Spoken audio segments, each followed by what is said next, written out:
नमस्कार, समय शिखर में आपका स्वागत है। मैं संजय मिश्र। कई बार साफ साफ कुछ नहीं कहा जाता है और संकेतों से बातें की जाती हैं। मुद्राओं का इस्तेमाल किया जाता है। सामने वाले को बातें समझ में आ जाती है, लेकिन इस संकेत में अवसर बचाए रखे जाते हैं। अवसर संबंधों को बचाने के, समझौतों को बचाने के। हाल के वर्षों में बिहार की सियासत में उलटफेर और पाला बदलने के प्रयोग काफी हुए। पाला बदलने के खेल में नीतीश को नुकसान भी हुआ और लाभ भी। बीजेपी को भी लाभ और नुकसान हुआ, लेकिन दूसरों के मुकाबले थोड़ा कम। सबसे अधिक फायदा हुआ एलजेपी को और सबसे अधिक नुकसान हुआ आरएलएसपी को। यह विषय अलग है, लेकिन नीतीश का शायद साफ इशारा है कि वो मौके की नजाकत को भांपकर कोई भी साहसिक फैसला ले सकते हैं। दूसरी बात यह है कि जेडीयू बीजेपी को साफ साफ बता देना चाहता है कि बड़ा भाई वही है। यह समझने की भूल ना हो कि उसके रहबो करम पर 16 सीटें आई हैं। दूसरी तरफ बीजेपी नीतीश के बिना विधानसभा चुनाव लड़ने का प्रयोग कर चुकी है। यह प्रयोग वो दोबारा नहीं करेगी, ये कहना मुश्किल है, लेकिन महाराष्ट्र का उदाहरण भी सामने है। यह उदाहरण नीतीश को भी मालूम है। संकेत की सियासत में संकेत पर संकेत दिए जा रहे हैं, क्योंकि कभी गले की हड्डी बन चुके मांझी इफ्तार पार्टी में नीतीश से गले मिल चुके हैं। मांझी महागठबंधन के वो चेहरा हैं जो मोदी से नाराज होकर महागठबंधन में गए थे। संकेतों को समझने के लिए हमारे साथ खास मेहमान मौजूद हैं। हम इनसे बात करेंगे, लेकिन सबसे पहले कुछ घटनाक्रमों पर खबर देख लेते हैं।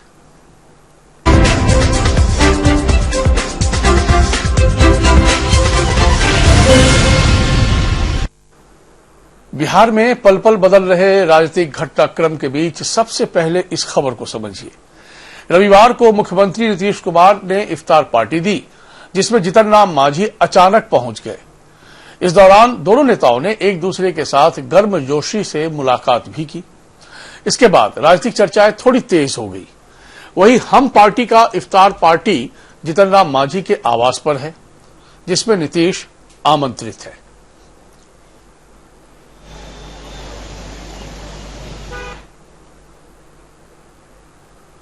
दूसरी खबर समझिए। दरअसल बिहार में कैबिनेट विस्तार में बीजेपी और एलजेपी से एक भी मंत्री नहीं बनाए गए। सियासत के संकेत ये हैं कि केंद्र सरकार में जेडीयू को एक मंत्री पद का ऑफर रास नहीं आया। पार्टी ने मोदी मंत्रिमंडल में शामिल नहीं होने का फैसला किया और उसके बाद आनन फानन में बिहार में कैबिनेट विस्तार भी हो गया। इस कैबिनेट विस्तार में 8 मंत्री बनाए गए।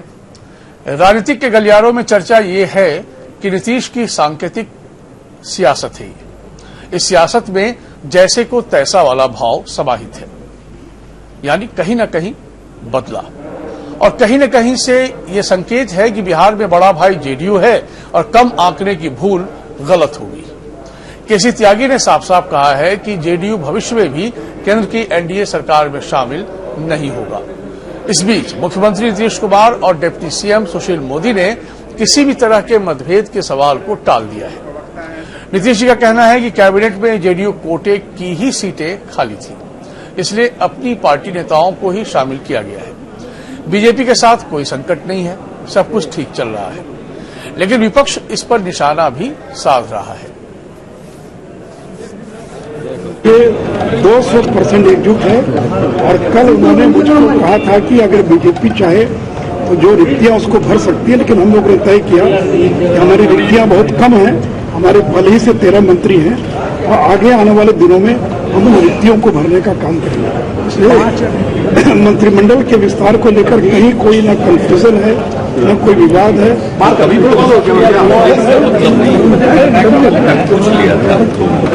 वो अभी नहीं, लेकिन जेडीयू का जो सीट बहुत ज्यादा वैकेंट है, शुरू से 5 और उसके बाद इधर आप जानते ही हैं और उसकी संख्या बढ़ेगी। 8 हाउस आने वाला है और इतने कम मिनिस्टर रहेंगे, डिपार्टमेंट ज्यादा है, देखना हैंडल करना और हाउस का सिस्टम सही कर दिया गया ताकि एक लोग जो नए लोग या पुराने कर रहे हैं वो सब अपने विभाग को देख लेंगे और तेजी से। ये लोकतंत्र का एक अद्भुत संक्रमण काल है और हम सबको यह हकीकत स्वीकार कर लेनी चाहिए कि लोकतंत्र के मौलिक ढांचे में एक बदलाव है। वो कितना बड़ा बदलाव है आने वाले दिनों में तय होगा। लेकिन जिस दिन मैंने जो मुख्यमंत्री जी का सुना कि सांकेतिक हिस्सेदारी की बात हो रही है, अपनी डेमोक्रेसी में 52 से पहला चुनाव हुआ, हमने सांकेतिक हिस्सेदारी कभी शब्द ही नहीं सुना। ये नई परिभाषा गढ़ी गई है। हिस्सेदारी और भागीदारी कभी सांकेतिक नहीं होती। तो वो उस दृष्टिकोण से रही बात जदयू का ये फैसला एक्सपेंशन का, ये उनका अंदरूनी मामला है और मुख्यमंत्री का विशेषाधिकार है। मैं उस पर कोई टिप्पणी नहीं करना चाहता, लेकिन जाहिर तौर पर उधर सांकेतिक और इधर संकेत। विपक्ष इसे सांकेतिक और संकेत के बीच मामला फंसा हुआ देख पा रहा है और संक्रमण काल को बताना नहीं भूल रहा है। समझने की कोशिश करते हैं। हमारे साथ इस वक्त पटना स्टूडियो में कई मेहमान मौजूद हैं। डॉक्टर संजय कुमार, आप राजनीतिक विश्लेषक हैं, आपका बहुत स्वागत है। उर्मिला ठाकुर जी, आप आरजेडी की आधिकारिक प्रवक्ता हैं, आपका बहुत स्वागत है।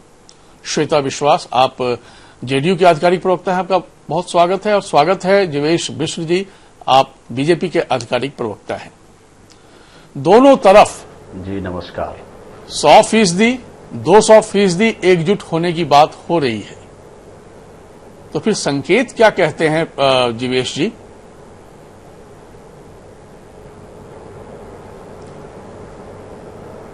किस बात का संकेत? ये तो आप मनोज झा जी ने जो कहा उसको प्रश्न बनाकर हमारे पास उसको थ्रो कर रहे हैं।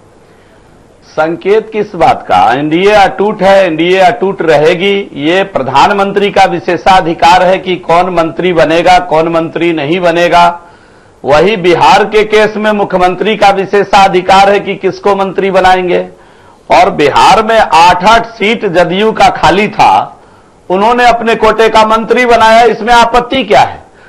अगर जब बीजेपी कोटे का 2 सीट जो खाली है उसको अगर 10 मंत्री बनाए होते तब थोड़ा सा जरूर इस बात पर क्वेश्चन होना चाहिए था। अब ये हारा हुआ विपक्ष है, ये बिल्कुल नकारा हुआ विपक्ष है, उनके पास कोई मुद्दा ही नहीं है। उनको लग रहा है कि बहुत बड़ी जीने का एक रास्ता मिल गया मंत्रिमंडल विस्तार से, और केंद्र में जदयू का नहीं शामिल होना और बिहार में मंत्रिमंडल का विस्तार कर लेना। इसमें अगर हारा हुआ और नकारा हुआ विपक्ष अपने लिए जिंदगी ढूंढ रहा है, सांस ढूंढ रहा है, तो हम उनको भी आपके माध्यम से बधाई देते हैं। ठीक, तो श्वेता जी, कल जो इफ्तार पार्टी हुई थी, मांझी जी अचानक पहुंच के बड़ी गर्मजोशी से मिल रहे थे। ये सब ठीक ठाक है, सामान्य बातें हैं? देखिए, यह तो धार्मिक पर्व है। अच्छा जी बिल्कुल, सब ठीक ठाक है, कहीं से कोई दिक्कत नहीं है। और यह धार्मिक पर्व है, इसमें सब लोग एक दूसरे के साथ मिलजुल करके यह त्योहार मनाते हैं। इसमें दूर तक सोचने वाली कोई बात नहीं है, ऐसा नहीं सोचना चाहिए। देखिए, ऐसा है कि महाविजय से विपक्ष हताश है। अब वो कुछ भी अंदाजा लगा सकता है, ऐसा कुछ नहीं है। एनडीए में बिल्कुल सब कुछ ठीक ठाक है, कहीं कोई दिक्कत नहीं है जी, और आगे भी ठीक रहेगी। पिछले वर्ष भी इफ्तार पार्टी हुई होगी?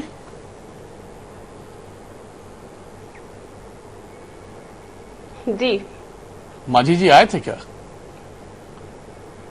बिल्कुल हुई थी। जितना- देखिए, हर समय की अलग अलग बातें होती है, अलग अलग व्यवस्था होती है। किसी कारण से कोई व्यस्त हो जाता है, कहीं दूसरे जगह चला जाता है, किसी के दूसरे घर में त्योहार में लोग शामिल हो जाता है, तो नहीं आ पाता है। लेकिन इसका बिल्कुल इसका आशय यह नहीं है कि कोई राजनीतिक कारण से ऐसा हुआ है। ठीक, उर्मिला जी, क्यों आप लोगों को संकेत और संक्रमण और विपक्ष की भाषा मत बोलिए, बिल्कुल जो सही है सही बताइए लोगों को। मैं तो सिर्फ प्रश्न कर रहा हूं, मैं तो कुछ बोल ही नहीं रहा हूं। मैं तो सिर्फ अपने अधिकार में रहते हुए आप लोगों से सिर्फ सवाल कर रहा हूं। आपको अनुचित लगता हो तो इसमें मैं कहां से कसूरवार हूं?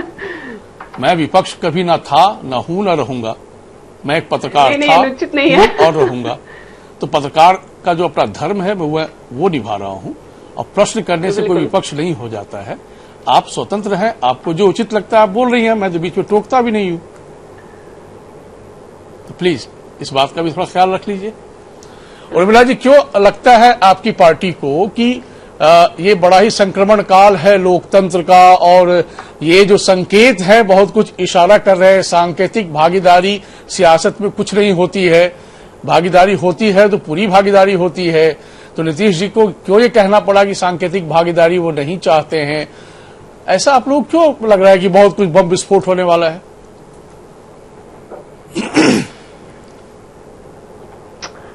ये तो हम लोग नहीं बोल रहे हैं। आपने देखे कि जब नरेंद्र मोदी जी का मंत्रिमंडल गठन हुआ और उसमें बिहार की जहां तक हिस्सेदारी की बात थी, नीतीश कुमार जी को जेडीयू का जो सीट मिला था बिहार से, बीजेपी को 17 सीट और इनको नीतीश जी को 16 सीटें मिली थी।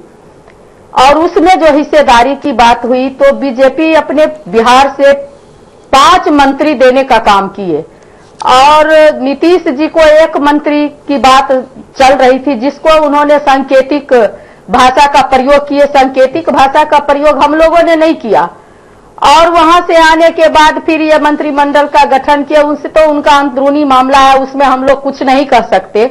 लेकिन अगर बिहार से मान लीजिए 5 मंत्री अगर उधर से बने और 4 मंत्री इधर से बनते, चूंकि मैं एक बिहारी हूं और बिहार के विकास के लिए प्रधानमंत्री बन जाने के बाद वो किसी पार्टी का प्रधानमंत्री नहीं है, वो देश का प्रधानमंत्री हैं। अब विपक्ष में चाहे वो कम सीट से जीते आदमी या पूरी तरह से हार जाए, जो पार्टियां हैं चाहे वो राजद हो, अगर जो भी पार्टी है जिसको मैंडेट से आज सत्ता से बाहर है, तो जनता की आवाज को लेकर के, जनता की आवाज को उठाना, चाहे विशेष राज्य का दर्जा हो, विशेष पैकेज की बात हो या और जो एम्स का जो जनसंख्या है बिहार में उसका एम्स की हिस्सेदारी हो या केंद्रीय विद्यालय विश्वविद्यालय देने की बात हो, सेंट्रल यूनिवर्सिटी की बात हो, इन सारे मुद्दों के सवाल पर अगर ज्यादा मंत्री इधर से बनते तो और ज्यादा बिहार का विकास हो पाता। हम लोगों को उससे कोई लेना देना नहीं है, कोई कितने मंत्री केंद्र में दे रहे हैं, कितने मंत्री राज्य में बना रहे हैं। सांकेतिक भाषा का प्रयोग वो भी कर रहे हैं और संकेत ये भी दे रहे हैं, उससे हम लोगों को कोई उनका अंदरूनी बात है, उसमें हम लोगों को कोई उस बात से लेना देना नहीं है। लेकिन उर्मिला जी एक सवाल हम लोग चाहेंगे कि बिहार का ज्यादा से ज्यादा विकास हो और कल भी हम सत्ता में रहे या नहीं रहे, जन सरोकार के सवाल पर हमने सुन लीजिए, उत्तर देने में आसानी रहेगी और आज भी हम उस अपने बातों पे कायम हैं। उर्मिला जी, क्या है ना, आपने कहा कि ज्यादा मंत्री होते तो बिहार का ज्यादा विकास होता। ऐसा संविधान की कौन सी डिक्शनरी में लिखा हुआ है कि आप सांसद होकर बिहार के मुद्दों का आवाज बुलंद नहीं कर सकते? आप हिस्सेदारी संजय जी 17 सीट जितने वाले अगर बीजेपी है तो 5 मंत्री बनाने का काम किए बिहार से, तो 16 सीट वाले को कैसे 1 और 6 सीट वाले को भी 1, इस तरह का जो है। खैर इसका जवाब जीवेश जी देंगे। में तो खोट है। जीवेश जी इसका जवाब आप ही हम लोग तो नहीं बोल रहे हैं।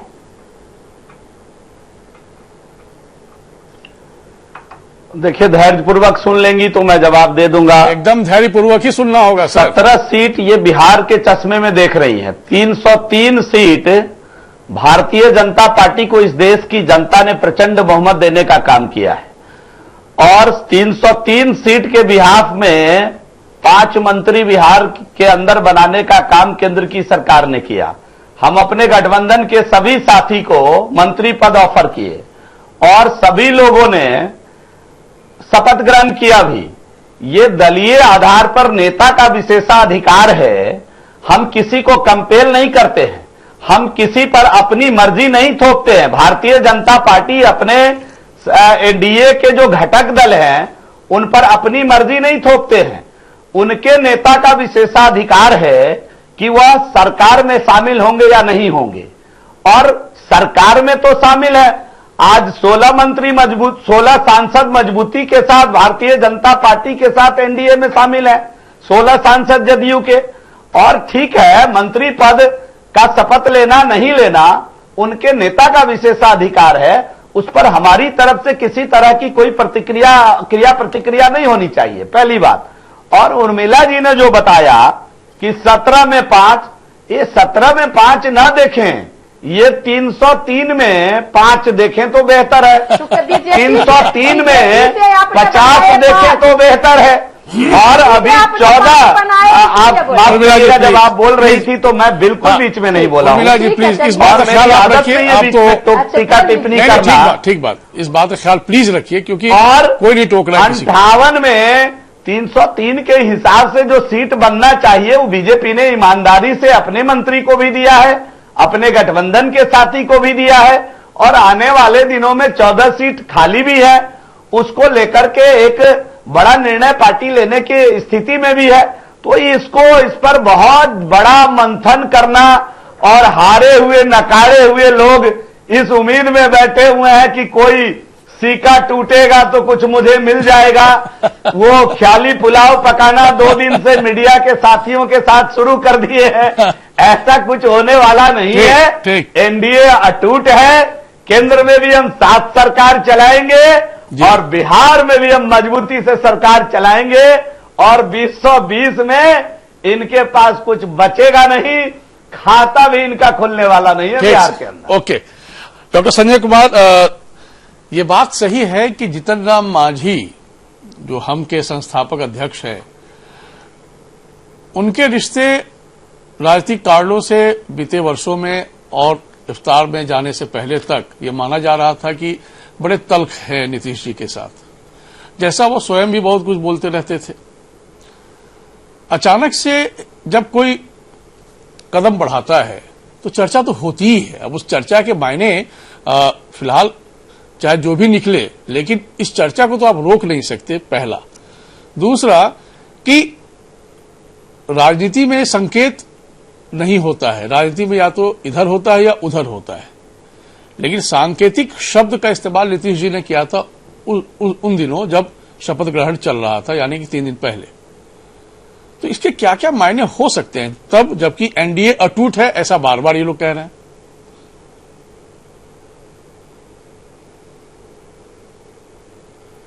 नहीं, सांकेतिक भाषा का प्रयोग नीतीश कुमार ने नहीं किया था। नीतीश कुमार ने यह कहा था कि अमित शाह का निमंत्रण मुझे मिला था सरकार में शामिल होने के लिए, और जब मैं दिल्ली गया तो वहां पर अमित शाह जी ने कहा कि जो हमारे गठबंधन के साथी हैं इनको मैं सिंबॉलिक रिप्रेजेंटेशन के तौर पर ही सरकार में शामिल करूंगा, मतलब सांकेतिक तौर पर आप लोगों की भागीदारी सरकार में होगी। ये अमित शाह की बात को नीतीश कुमार ने कहा। जी, वही नीतीश कुमार ने कहा कि हम समानुपातिक प्रतिनिधित्व की बात करते हैं कि अगर हमारे 16 सांसद हैं, 6 राज्यसभा के सांसद हैं, तो 22 सांसदों में कितने मंत्री पद की भागीदारी होगी, हम ये चाहते हैं। और थोड़ा और आगे बढ़ते हैं नीतीश कुमार, और वो कहते हैं कि बार बार मैं अमित शाह को कुरेदते रहा कि बिहार की क्या भागीदारी होगी, बिहार से कितने मंत्री बनाए जाएंगे। तो इस पर अमित शाह चुप रह रहे थे, और वो बार बार ये कह रहे थे कि जो हमारे गठबंधन के साथी हैं उनको मैं सिंबॉलिक तौर पर सरकार में शामिल करूंगा। सही बात है कि सिंबॉलिक जैसी चीजें नहीं होती है। या तो सरकार में शामिल आप किसी को करते हैं तो उनका एक सम्मानजनक रिप्रेजेंटेशन होना चाहिए या नहीं होना चाहिए। अब रिप्रेजेंटेशन हो नहीं हो, ठीक बात है कि वो प्रधानमंत्री का जुरिस्डिक्शन है, ये चीजों को प्रधानमंत्री तय करते हैं। लेकिन जो उसके बाद की जो प्रक्रिया शुरू हुई, ये घटनाक्रम बड़ी तेजी से बदला। 2017 में भी अगर आप देखे होंगे, जब महागठबंधन बिहार में टूटा था और मंत्रिमंडल का विस्तार हो रहा था केंद्र में, और नीतीश कुमार ने इच्छा जाहिर की थी कि मैं सरकार में शामिल होऊंगा, और इनके 1-2 संभावित नाम जो इस उम्मीद में दिल्ली में थे कि मंत्रिमंडल में शामिल होने के लिए मुझे बुलाया जाएगा, उस समय भी सरकार में शामिल नहीं किया गया था। तो खैर वो एक पार्ट एनडीए का है, वो है। लेकिन इधर जो घटनाक्रम है, जिन संकेतों की बात आप कर रहे हैं, ये संकेत नहीं है, ये घटनाक्रम में थोड़े झंझावात हैं। और ये झंझावात में मांझी जी का जाना, और उनको इफ्तार में स्पेशल मिठाई खिलाना, फिर आज मांझी जी के यहां शायद मुख्यमंत्री जी जाएंगे, उनके यहां भी इफ्तार पार्टी है, सदानंद सिंह को इसकी तारीफ करना, रघुवंश बाबू का यह कहना कि तेजस्वी ने यह कब कह दिया कि लिखित तो नहीं दिया है कि हम जेडीयू के साथ फिर गठबंधन में नहीं जाएंगे। यह घटनाक्रम थोड़ा चिंताजनक है कि क्या सब कुछ ठीक ठाक है एनडीए में, या ये जो घटना उपेंद्र कुशवाहा का ये कहना कि ठीक है अगर स्पेशल स्टेटस के मामले में नीतीश कुमार आगे बढ़ते हैं तो आरएलएसपी उनके साथ होगा, इतनी सहानुभूति इतनी जल्दी नीतीश कुमार के प्रति कैसे उमड़ गया बिहार में? तो ये चीजें जो हैं वो कहीं ना कहीं से लगता है कि थोड़ा अंदर खाने में चीजें ठीक नहीं है। एक बात है कि 243 विधायक हैं, उसमें 36 मंत्री बनाने की योग्यता है, 33 हो चुके हैं, एक एलजेपी से, एक बीजेपी से और एक और मंत्री किसी कोटे से या जेडीयू से ले सकते हैं। लेकिन आज तो टाइम्स ऑफ इंडिया ने बजाते लिखा कि एक मंत्री का ऑफर मिला था कि अगर आपने हमें सांकेतिक तौर पर एक मंत्री का ऑफर दिया तो चलिए बिहार में भी एक भाजपा कोटे का है और आप आ जाइए मंत्रिमंडल में शामिल हो जाइए। तो चीजें संकेत में चल रही थी, लेकिन जिस तरह से एकजुटता, जीताराम मांझी का, सदानंद सिंह का बयान, रघुवंश बाबू का बयान, अब ये सारे बयान क्या निहितार्थ हैं ये तो आगे होगा। और एनडीए में सब कुछ ठीक ठाक है, रखना चाहिए, मेरी शुभकामना है। लेकिन जिस तरह से लोगों की सहानुभूति नीतीश कुमार से बढ़ रही, वही लोग जो पानी पी पी करके कोस रहे थे चुनाव में, सर यही तो, इसलिए तो मैं राजनीतिक सवाल कर रहा हूं ना, इशारा कर समझ गया सर, मैं आपको रोक रहा हूं। श्वेता जी, निहितार्थ बताना तो चाहिए ही ना, कारण क्या है अचानक से? अच्छा, दूसरा ये कि उपेंद्र कुशवाहा ये भी कहते हैं कि धोखा पार्ट 2 मिलने को तैयार है बीजेपी, तो उधर से सहानुभूति भी बहुत सारे अचानक से मिलने लगे हैं, तो नीतीश जी फिर से उन विपक्षों के लिए आइकॉन बन गए हैं। देखिए, लोकतंत्र की तो यह खूबसूरती है कि विपक्ष को भी चाहिए कि जो अच्छी बातें उनको लगे वो तारीफ करें। अच्छा, इसको खूबसूरती में तब्दील। लेकिन चुनाव के दरमियान जिस तरह से विपक्ष का हमलावर रवैया रहा, अब वो अचानक बदल जाना उनकी नीयत की खोट की दर्शाता है। हम लोग तो जिस तरह से पहले हैं आज भी हैं, क्योंकि नीतीश कुमार जी ऐसा बिहार में एक नेता हैं जो राष्ट्रीय स्तर पर उनकी एक अपनी अलग पहचान है। अब भले ये लोग विपक्ष के लोग कब इनकी प्रशंसा करेंगे, कब इनकी शिकायत करेंगे, वो तो उनकी बात है। हम तो जिस राह पर चल रहे हैं वो तो हमारी अपनी राह है, इसलिए उनको विपक्ष को इतना चिंता नहीं करनी चाहिए। एनडीए बिल्कुल एकजुट है और भविष्य में भी एकजुट रहेगा। जिस तरह से आज बिहार में, जिवेश जी से थोड़ा सा टटोलने की कोशिश करता हूं, फिर मैं उर्मिला जी से समझूंगा। जिवेश जी, इसको थोड़ा सा आप ही समझाइए कि अचानक से ये जो प्यार उमड़ रहा है विपक्ष का और कैबिनेट शपथ ग्रहण के बाद से ये घटनाक्रम तेजी से बदल रहा है, उसके क्या क्या मायने हो सकते हैं? और राजनीति में तो मायनों पर चर्चा होती है। संजय जी, ऑब्जेक्टिव अगर बोलिएगा तो मैं ऑब्जेक्टिव जवाब इसका दे देता हूं। आप सब्जेक्टिव भी दे सकते हैं। डूबने वाला डूब चुका हुआ व्यक्ति तिनका ढूंढ रहा है। नहीं, मैं तो बता दिया, इसी में सब कुछ आ गया कि डूब चुका हुआ व्यक्ति तिनका ढूंढ रहा है। अब तो प्रशंसा करनी ही पड़ेगी। पूरा बिहार जिसके समर्थन में खड़ा है, जिस एनडीए के समर्थन में, आपको नकार दिया, कई जगह पर जमानत आपकी नहीं बची, इतना बड़ा महागठबंधन का ढिढोरा पीटने का काम आपने किया, ऐसा बना दिया जैसे लगा कि सारा वोट आपके पक्ष में खड़ा हो गया। और जब रिजल्ट आया तो कोई सीट 3 लाख से कम से ना हारे हैं आप। एवरेज अगर बिहार का निकाल लीजिए तो 3 लाख एवरेज की हार है इनकी। तो डूबता हुआ व्यक्ति अगर तिनका ढूंढ रहा है तो इसको हंसी मजाक का विषय नहीं बनाना चाहिए। और हम तो अच्छे लोग, आइए हमारे साथ आइए, हम कहां मना करते हैं। हम तो पहले भी आपको नहीं निकाले थे, आप बहाना ढूंढ कर गए, अब बहाना ढूंढ कर आना चाहते हैं तो हम तो स्वागत करने के लिए तैयार हैं। राजनीति में किस तरह की छुआछूत, आइए, लेकिन आइडियोलॉजी की राजनीति करिए, सिद्धांत की राजनीति करिए। सिद्धांत विहीन राजनीति एनडीए पसंद नहीं करती है। ठीक, तो उर्मिला जी, बात तो साफ है, आप लोग डूब चुकी हैं। इस बार राजनीति में सुपड़ा साफ तो हुआ ही है चुनाव में, तो अब तिनका ढूंढ रही हैं और नीतीश जी के सहारे नैया पार करने की फिर से एक कोशिश है क्या?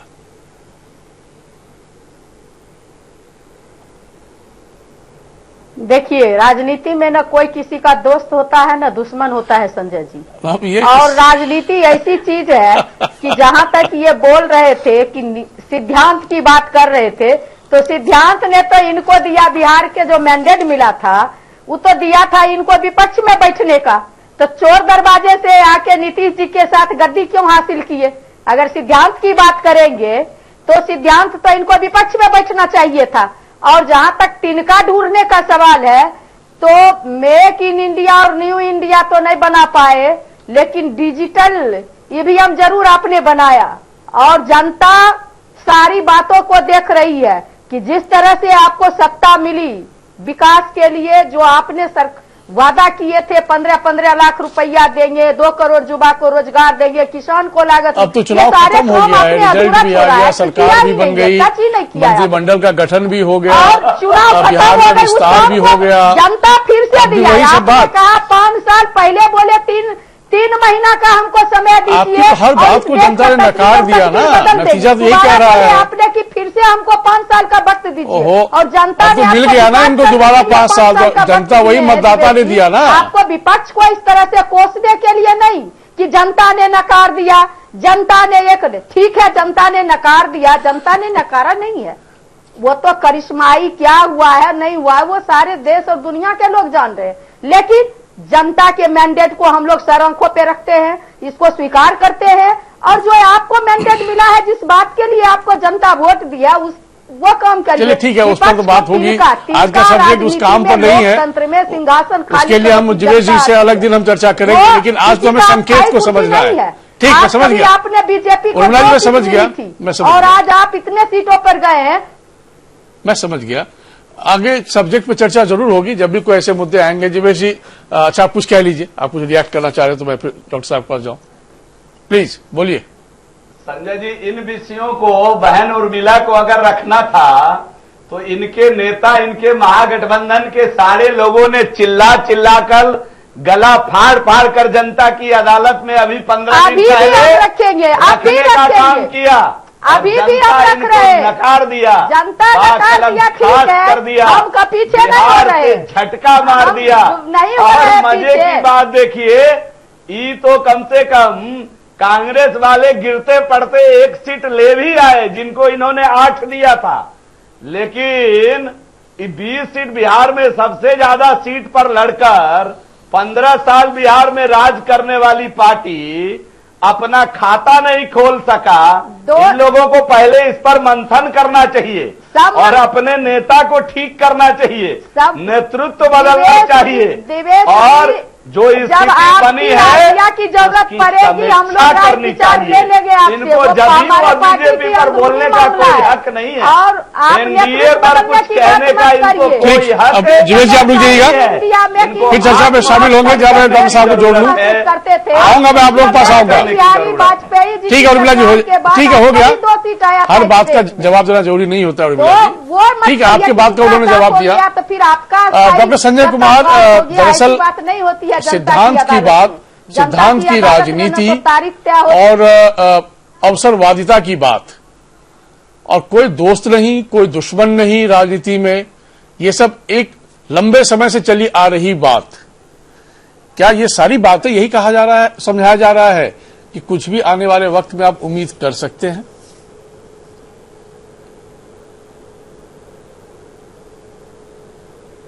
ये सवाल किनसे है? आप ही से है। किनसे सवाल किया? डॉक्टर संजय कुमार से। मुझसे? जी जी, हाँ जी जी। देखिए, होता क्या है, एक सवाल वो उसके लिए आप अधिकृत थे पूछने के लिए, लेकिन मैं उस सवाल को छेड़ दे रहा हूं कि कल इफ्तार पार्टी में बीजेपी के किसी नेता का शिरकत क्यों नहीं हुआ?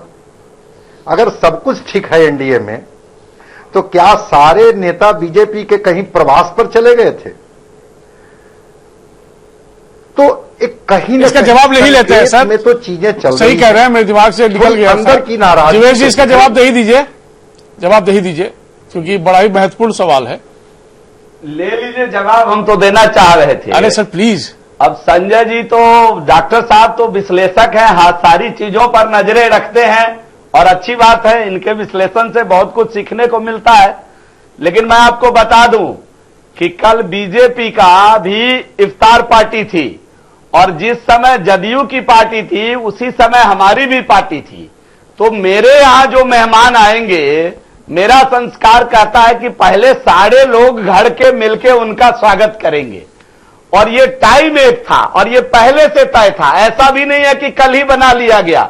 चूंकि केंद्र सरकार का शपथ ग्रहण था, उसके बाद लौटकर हम लोगों के पास टाइम ही यही मिल रहा था 2 तारीख का, इसलिए इसको उस नजर से ना देखें कि यहां कौन आया वहां कौन आपकी ही नजर से देख रहे हैं। तो एक सवाल मेरा है एनडीए के मेहमान आए थे, कुछ को तुम संभालो, कुछ को हम संभालने का काम किए। जीवेश जी, अच्छी बात है, अब आपकी ही नजर से देखकर सवाल कर रहे हैं आपसे, हम कोई नजर नहीं लगा रहे इसमें। आप लोगों का तालमेल बड़ा अच्छा है कि भाई एक ही दिन दोनों इफ्तार रखते हैं, और इतना बेहतरीन तालमेल है कि एक रिप्रेजेंटेटिव भी एक दूसरे के यहां नहीं भेजते हैं। सर, सवाल इसीलिए होता है। अच्छी बात है, आप लोगों ने पहले से तालमेल कर लिया। संजय जी, ये इत्तेफाक है, चूंकि मैंने बताया है कि पूरे जो रमजान का महीना है वो चुनाव में बीत गया, और अब 2-3 दिन बच रहा है, उसमें और भी पार्टी स्तर पर कार्यक्रम लगे हुए हैं, जिला स्तर पर भी कार्यक्रम लगे हुए हैं, इसलिए इसको इस नजर से देखना कि इधर नहीं आए उधर नहीं आए। अरे आप ये तो बताइए, नजरें तो दिन के शपथ ग्रहण तब घूमती है जबकि लोग एक शपथ ग्रहण के बाद का जो घटनाक्रम है वो बहुत सारी बातों की ओर इशारा करने लगा है। संजय जी, अरे इस बात को भी डॉक्टर साहब को रखना चाहिए था कि राज्यपाल भवन में दिन में मिलकर शपथ ग्रहण के बाद हम सभी लोग एक साथ चाय पिए हैं और नाश्ता किए हैं। चलिए, इन विषयों में कोई रुचि नहीं है। बिहार अलग चीज है सर, बिहार के जनता की अलग रुचि चीज है कि जो प्रचंड बहुमत हमने एनडीए को दिया है वह केंद्र और राज्य में केवल और केवल विकास के रास्ते पर चले। सर, आपको प्रचंड बहुमत के लिए बहुत बधाई, पर राजनीतिक चर्चा तो सही रास्ते पर चलकर बिहार की जनता के हित में काम। उर्मिला जी, मैं आपके पास आऊंगा, मुझे डॉक्टर संजय कुमार से 2-1 और सवाल करने हैं, इंतजार करिएगा, मैं पूरी तसल्ली से आपकी बात सुनूंगा। डॉक्टर साहब, ये तो राजभवन की मुलाकात, चाय कॉफी और फिर इफ्तार को एक साथ जोड़कर हमें कह रहे हैं कि उनकी नजर से हम देखें, चलिए देख ही रहे हैं। दूसरा ये बताइए कि ये संकेत सब शुभ हैं, तो फिर अचानक से विपक्ष को प्रेम क्यों जागने लगा है? क्या डूबते को तिनके का सहारा, या नीतीश जी ने कुछ इशारा किया है? ऐसा भी हो सकता है क्या?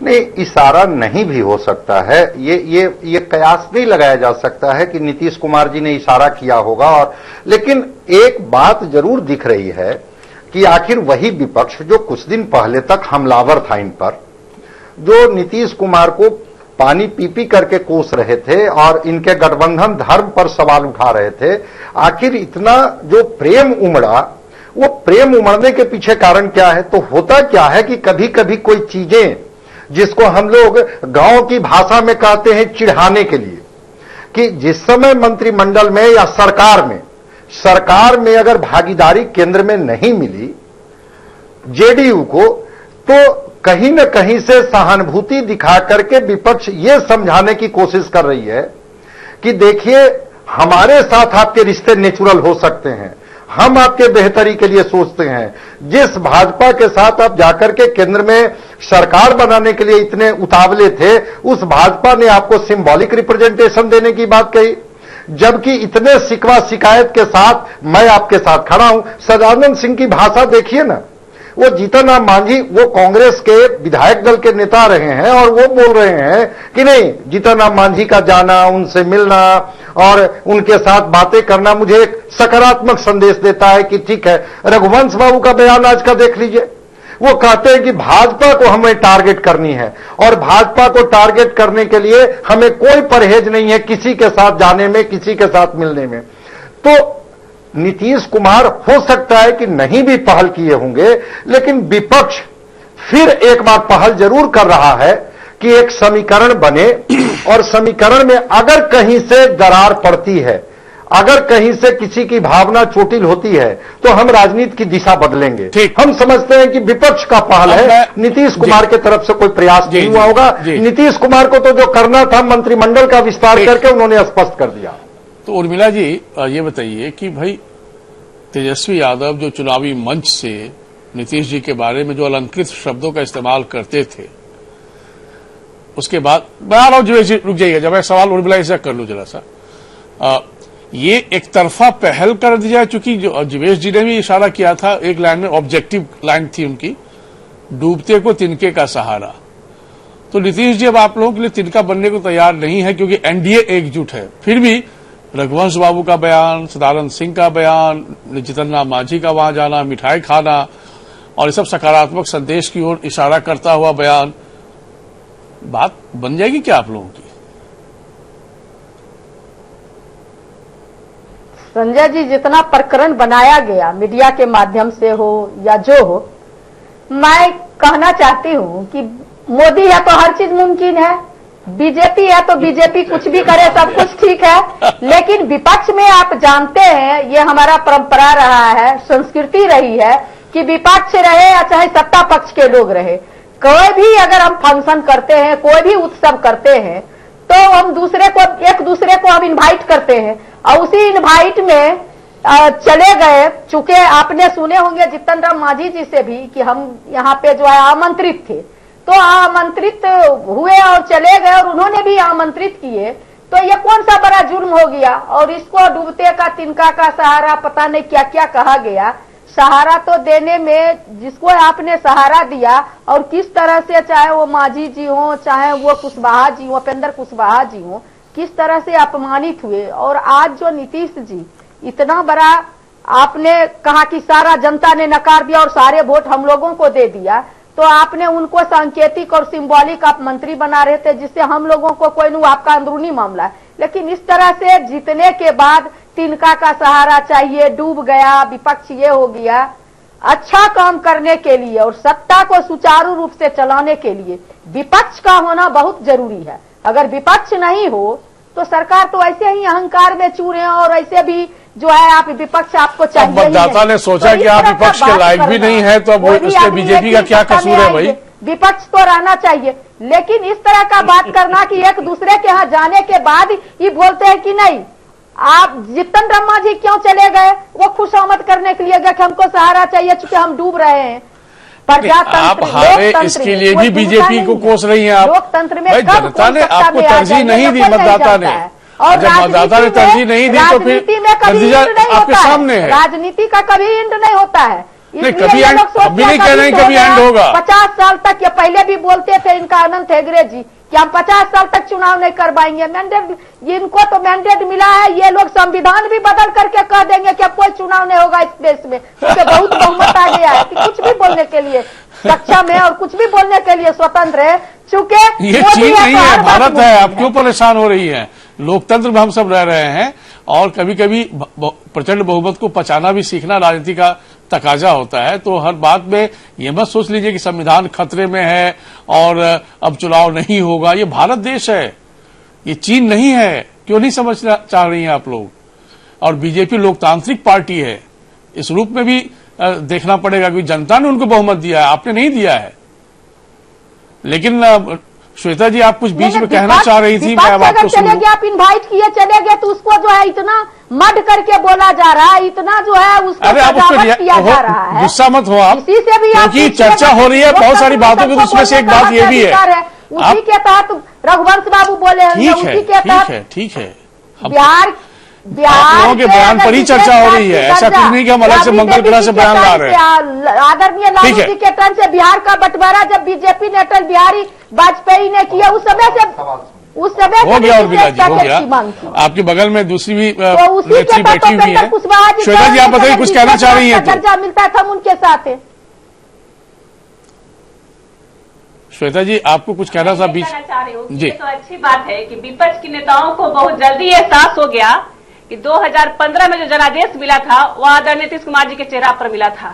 बहुत लोग मुगालते में रहते थे कि तेजस्वी जी को और महागठबंधन के नेताओं को जनादेश मिला है।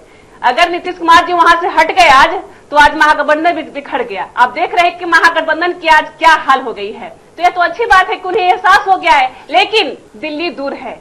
अब ऐसा कभी ऐसा होने वाला नहीं है। ये लोग क्या बिल्ली के भाग से छिक्का टूटने वाला नहीं है। इसलिए ये मुगालते में विपक्ष के लोग ना रहे कि कुछ ऐसा होगा तो हमारे पास ये आ जाएंगे। बिल्कुल ऐसा नहीं होगा। एनडीए बिल्कुल मजबूत है। लेकिन यदि मान लीजिए कि पूरा विपक्ष आकर नीतीश जी के यहाँ आग्रह करे कि भाई ठीक है, एक बयानबाजी हुई थी, कुछ गलतियां भूल हो जाती हैं। आप हमारे सम्मान्य नेता हैं और आप फिर से अपने घर आइए, तो ऐसे में पसीजेंगे नीतीश जी की नहीं?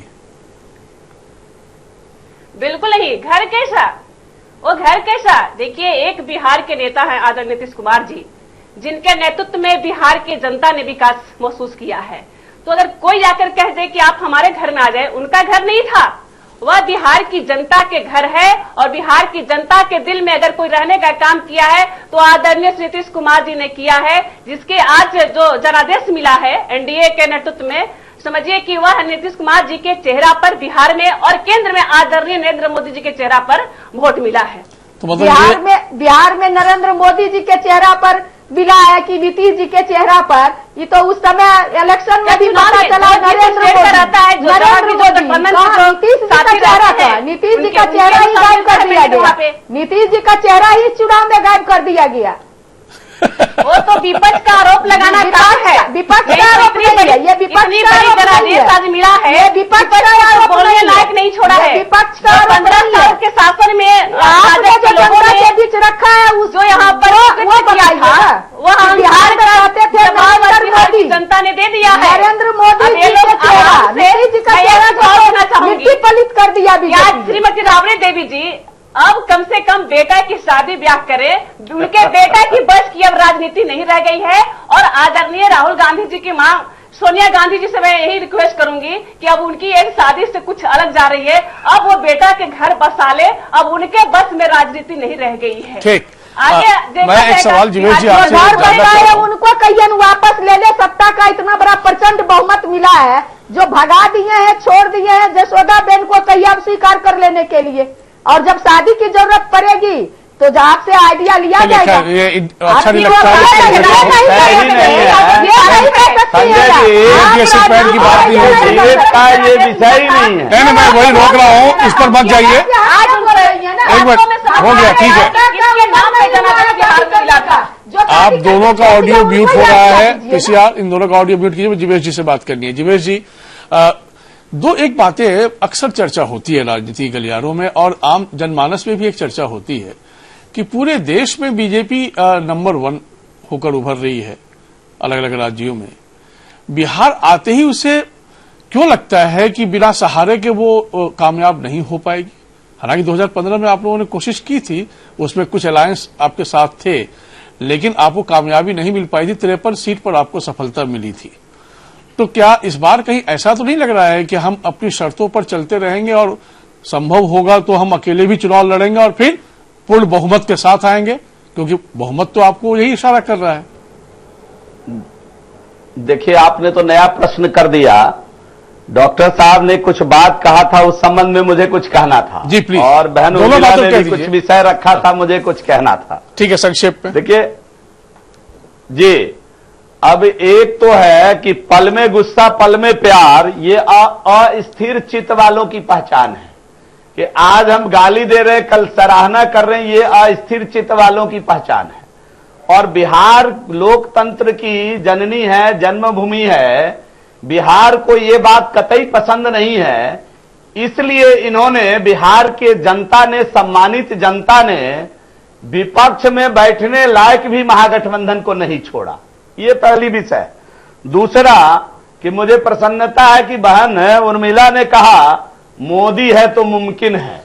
तो आज से ये लोग अपनी तैयारी शुरू कर लें कि आगे विधानसभा चुनाव है, उसमें भी इनको नेता प्रतिपक्ष अब मिलने वाला नहीं है। वो तो नीतीश कुमार का कमाल था, जो आज नीतीश कुमार जी का कमाल था, जो आज नेता प्रतिपक्ष इनका बैठा हुआ है सदन में। आप अपने वक्त में बोलिएगा। और तीसरी बात कहनी है कि एक रघुवंश बाबू ने जो बात कहा, जिसको आपने हाईलाइट किया, कि मेरा टारगेट बीजेपी को हराना है और उसके लिए सभी दलों को एक हो जाना चाहिए। बिहार की जनता इस चुनाव में भी इसको भी नजदीक से वॉच करने का काम की है।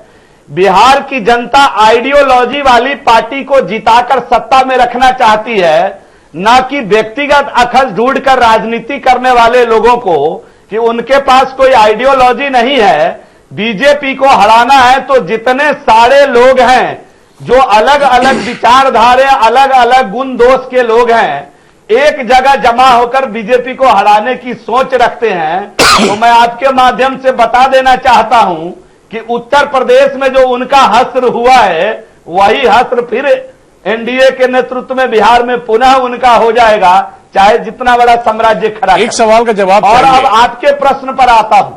आपने कहा अकेले क्यों नहीं। हमारी फितरत किसी को धोखा देने का नहीं रहा है। हम साथ हैं, साथ ही लड़ेंगे। बेशक हमारी सीट 2-4 कम आए या ज्यादा आए, हमने ईमानदारी पूर्वक लोकसभा चुनाव में बराबर बराबर सीट बांटने का काम किया था, और आने वाले विधानसभा में भी हम एक साथ मिलकर चुनाव लड़ेंगे। एनडीए अटूट है, एनडीए अटूट रहेगी।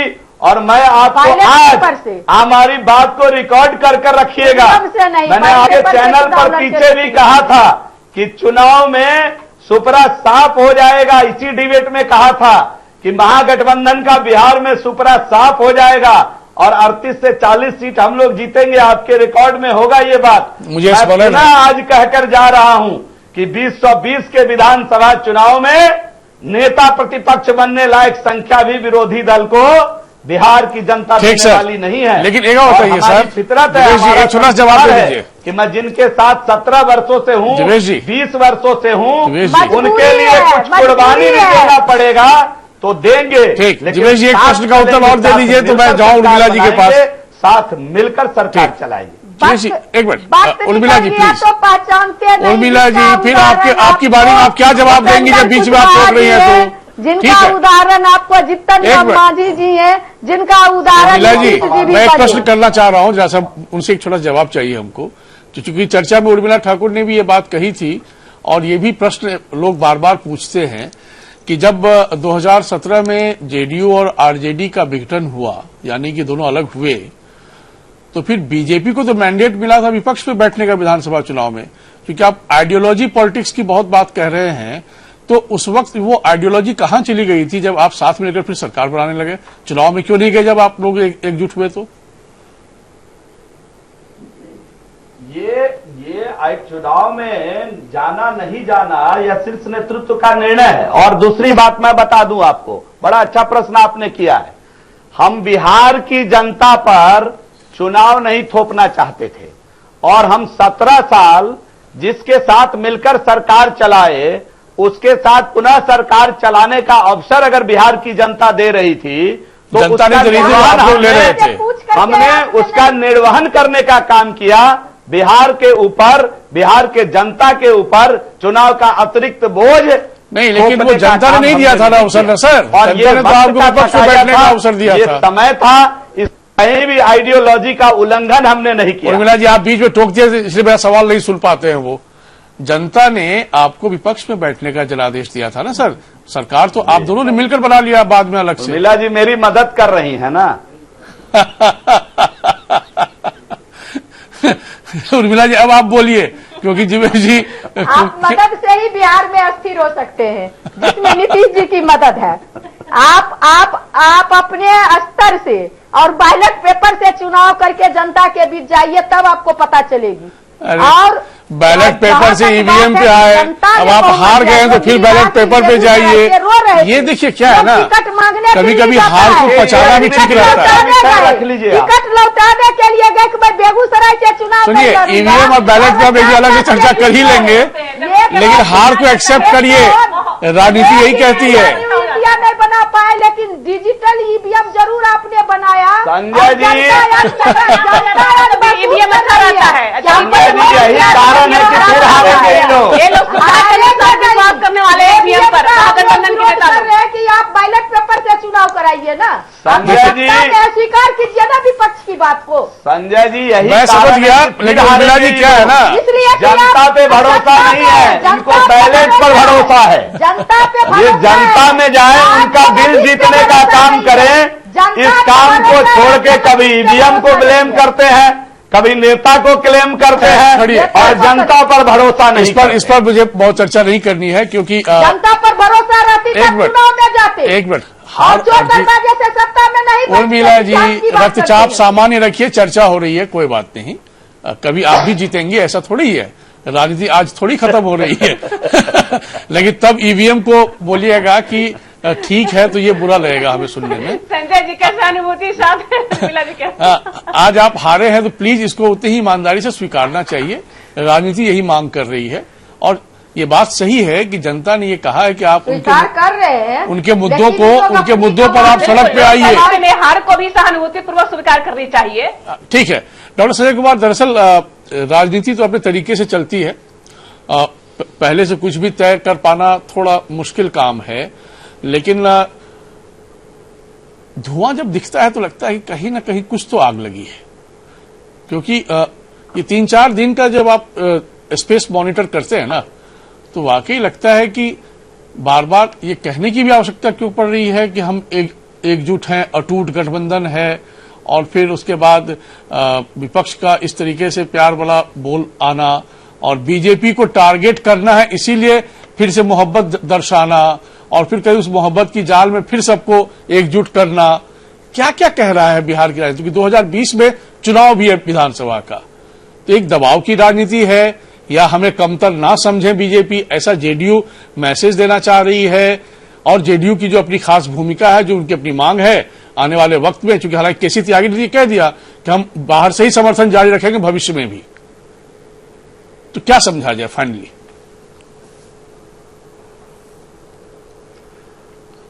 नहीं, जो कई सवाल हैं इसमें और सारे सवालों में संभावना तलाश की जा सकती है, लेकिन जो 2 चीजें हैं वो चीजों को स्पष्ट करता है। एक, बीजेपी नेताओं की चुप्पी या बीजेपी नेताओं का ये कहना कि एनडीए में सब कुछ ठीक ठाक है।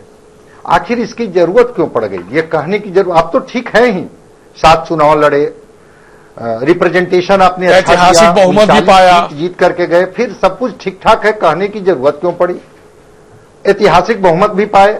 लेकिन एक सवाल जो आपका है, मैं उससे सहमत हूं, उसी सवाल में उत्तर भी छिपा हुआ है कि नीतीश कुमार का जो अपना रहा है ट्रैक रिकॉर्ड, वो अपनी शर्तों पर राजनीति करते रहे हैं।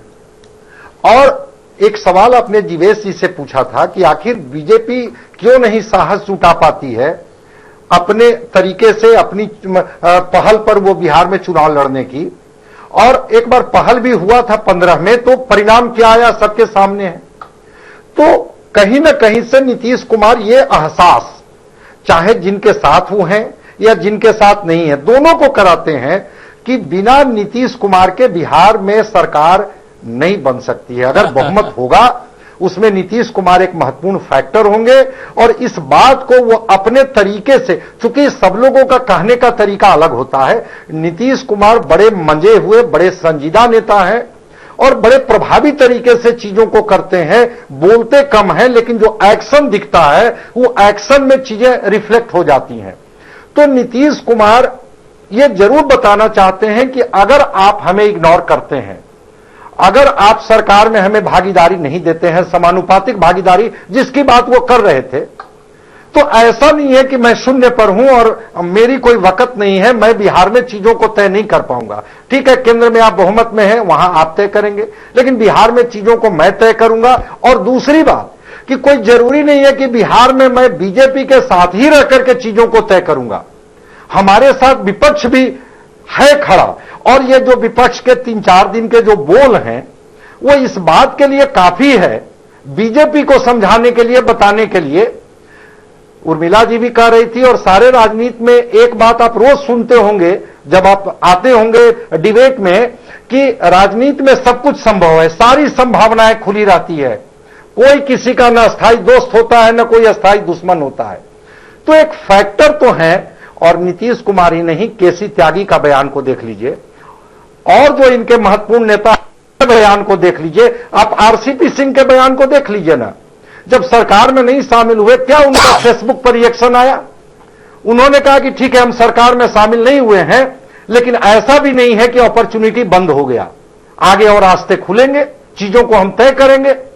तो कहीं न कहीं से एक मन में एक गांठ तो दिखता है, मन में गांठ दिखती है अब और वो ये इस गांठ गांठ से इनकार नहीं किया जा डाइल्यूट सकता हो जाता है। अभी आने या वाले वो वक्त गांठ में किस बढ़ते तरह से जाता है, ये तो राजनीतिक बात की संकेत चीज। होंगे वो हमारे जेडीयू और बीजेपी और आरजेडी और तमाम राजनीतिक दल ही समझ सकते हैं कि उनकी क्या प्लानिंग अपनी चल रही होगी।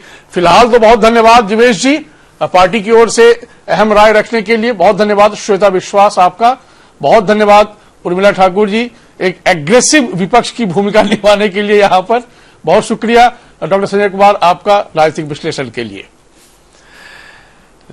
राजनीति है, इसको बहुत आसानी से ना तो आप एक्सेप्ट कीजिए ना बहुत आसानी से खारिज कीजिए।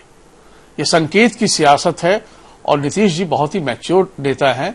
वो अपनी बात अपने एक्शन से करते हैं और उस एक्शन को यदि मैसेज के रूप में गठबंधन समझता है तो बहुत अच्छी बात है, नहीं समझता है तो अगला कदम किसी ने उनके लिए रोका नहीं है। समय शिखर फिलहाल इतना ही। नमस्कार।